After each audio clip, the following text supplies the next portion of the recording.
Sveiki visi, sugrįžę į dar vieną lenktynių apžvalgą. Šį kartą po Monzos etapą, kuris yra ne tik trumpiausias etapas visame sezone, bet ir visoje Formulės 1 istorijoje. Tai ką, nieko daugiau nelaukia, aš esu Dominikas ir sveiki atvykę į 2025 Italijos Grand Prix apžvalgą.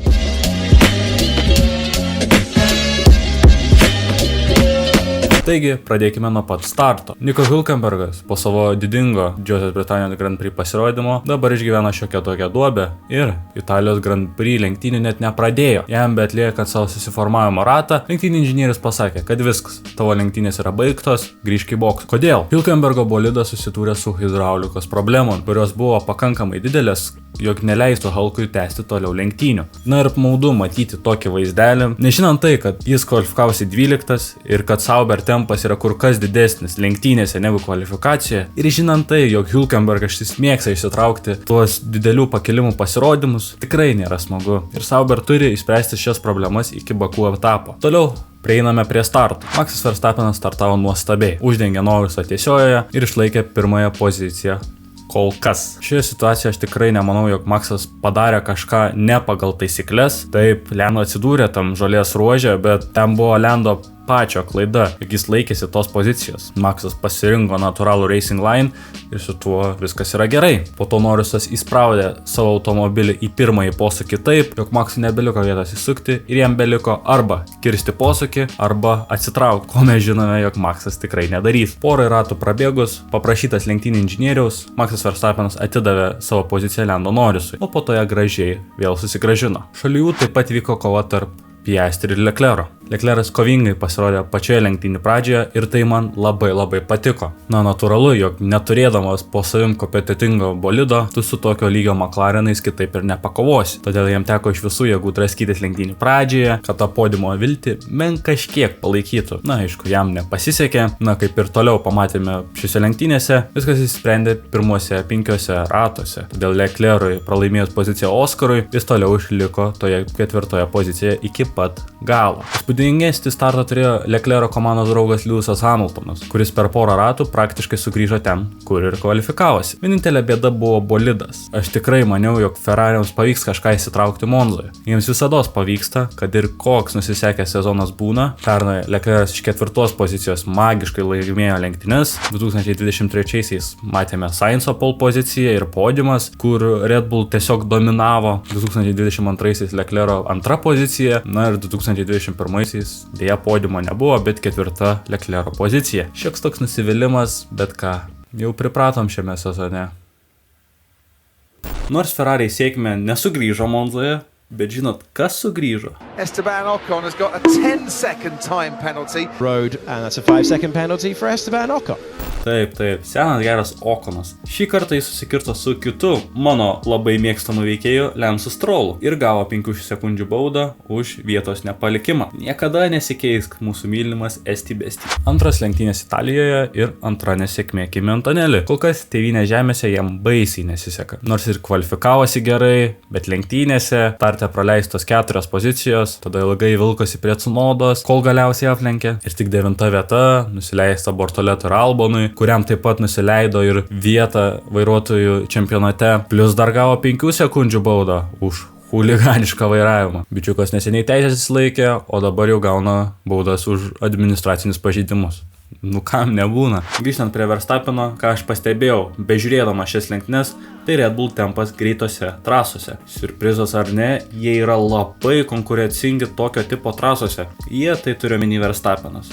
Nes, turbūt suprantat, ne man vienam atrodo, jog Tsunodos sezonas baigėsi Kinijoje. Šiame sezone Maxas laimėjo 3 trasose. Suzuka greita trasa su aibe greitų posūkių. Imola galbūt nėra iš greitųjų, bet ten tiesiog Maxas nuostabus buvo. Monza pati greičiausia trasa. Tada jeigu pažvelgtume į pole pozicijos, be tų minėtų Saudo Arabija, pati greičiausia gatvės trasa, Miamis, kur irgi turi daug DRS zonų, bei tą ilgą tiesiąją. Didžioji Britanija taip pat labai greita trasa.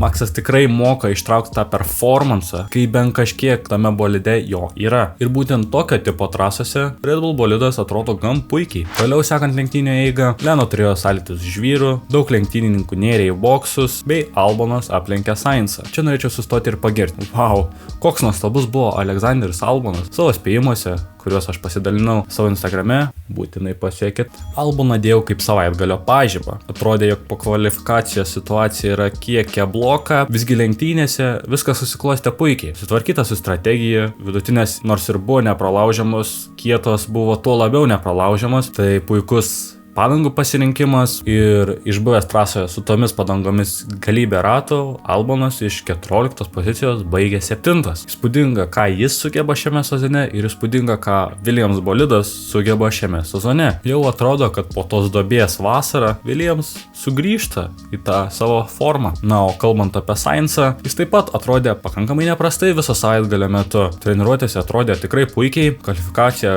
gal prastokai, palyginus su tai, ką tose treniruotėse jisai rodė, bet lenktynėse jam tiesiog nepasisekė. Ilgą laiką išbuvo toje DRS eilėje, o po to dar incidentas su Beermanu ir ta nelemta 11 pozicija. Jeigu Williams būtų abu lenktynininkus paleidę ant kietų padangų ir ant tos pačios strategijos, manau, būtume turėję abu Williams lenktynininkus taškuose. Fernando Alonso po virtinės gerų pasirodymų nebegalėjo baigti lenktynių. Tai atsitiko, kai Alonso po apsilankimo boksuose praskudė pro trasos bordiūrus ir jo bolidas patyrė pakabos gedimą. Prieš tai jis kovojo su savo auklėtiniu Gabriel Bortoleto, kuris po gerų lenktynių baigė 8. Antroje lenktynių pusėje situacija maždaug tokia.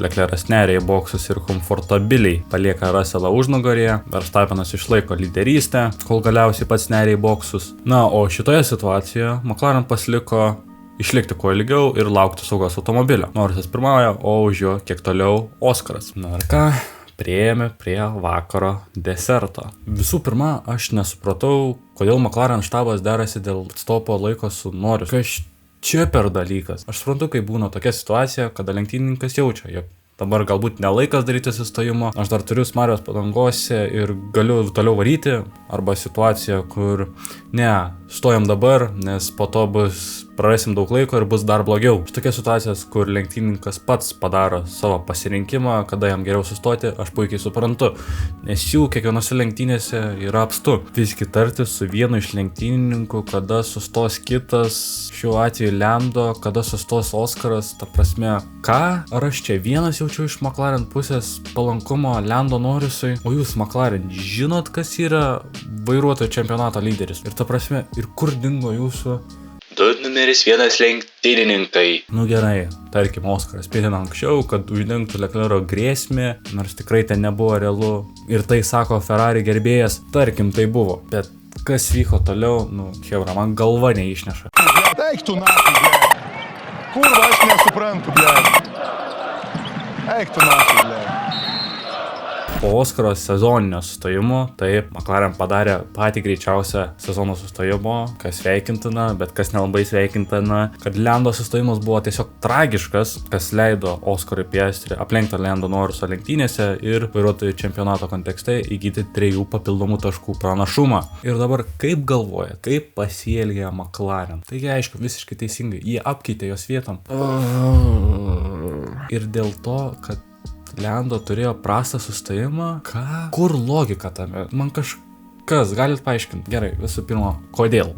Tokių sustojimų pasitaiko visoms komandoms, dėl prastas sustojimas tikrai nėra validi priežastis. Viso sezono metu aš gyriau McLaren, kad jie pagaliau nelaižo savo vairuotojams už pakalių, kur nereikia, ir išlaiko tą nešališkumą. Man patiko tikrai daugybė lenktynių, ta konkurencija tarp 2 garažo pusių. Taigi tu ir išlik toksai ir kiš. Prastas sustojimas vadinasi prastas sustojimas, jų pasitaiko, deal with it. Tai būna lenktynėse, tai būna Formulėje 1. Po lenktynių išsiaiškinat, pasišnekat, kame buvo bėdos ir viskas. Ir mane baisiai nervuoja tas bandymas dirbtinai sutaisyti situaciją. Nes tai nepagerina nei Lando Norriso situacijos, nes tada tavo ta antra pozicija nėra pakankamai validi, nei Oskaras Piastri puikiai jaučiasi, kad dabar jam reikėjo apsikeisti. Tiesiog nervina mane ta šūdo krūva, kuri kartais vadinama papaya rules. Tiesiog Maxo reakcija puikiai iliustruoja šitą situaciją. Norris and Piastri have swapped places, Max.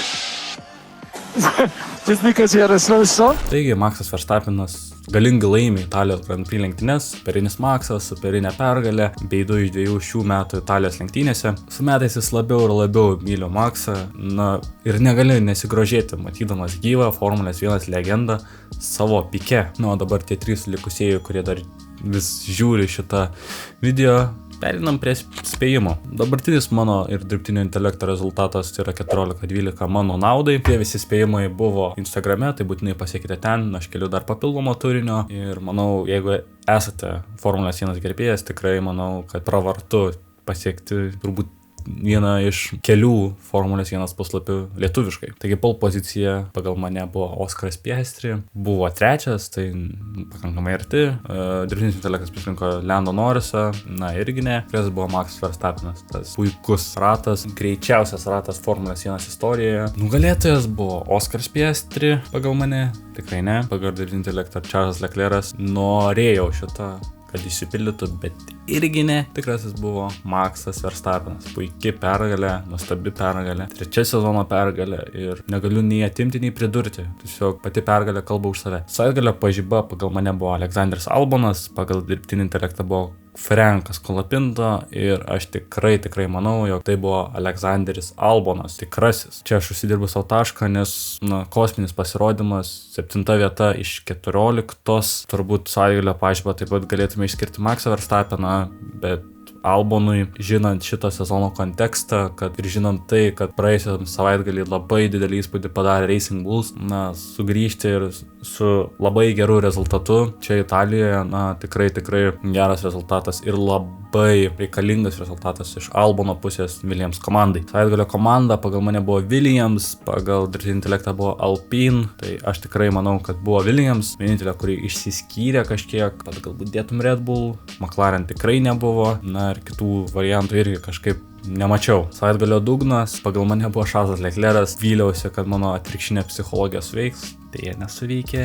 Leclerc'as nebuvo nei prastas, nei labai kažkuo geras. Dirbtinis intelektas pasirinko Hamiltoną, kuris lenktynėse tikrai buvo geras ir visą savaitgalio metu buvo neblogas. Bet tikrasis, aš manau, buvo Kimi Antonelli. Kvalifikacija buvo gera, bet lenktynės vis labiau ir labiau ritosi žemyn. Toliau tęsiasi tie prasti rezultatai, toliau Antonelli forma po tos Kanados yra gerokai pakritusi ir belieka viltis, kad galbūt kažkas pasitaisys. Dugninė komanda pagal mane buvo Ferrari. Tikrai ne. Pagal dirbtinį intelektą Red Bull irgi ne. Pergalė. Tikrasis, aš sakyčiau, jūs man nebandykit ginčytis tarp dvigubo podimo, McLaren sunervavo kaip reikiant. Tai po Italijos Grand Prix mano taškai yra 16, dirbtinio intelekto yra 12, aš laimiu šitą dvikovą, aš esu čia čempionas ir prieš kompą visi galim laimėti. Ką, ačiū, kad žiūrėjot, ačiū, kad klausėt mano eilinių paistalų, tikiuosi, kad jums patiko, būtinai paspauskit subscribe, paspauskit galbūt tą verpelį, kur yra šalia. Taip iš karto jums atsiųs žinutę, kada bus mano naujas video. Ir ką, susitiksime kitose video. Ate.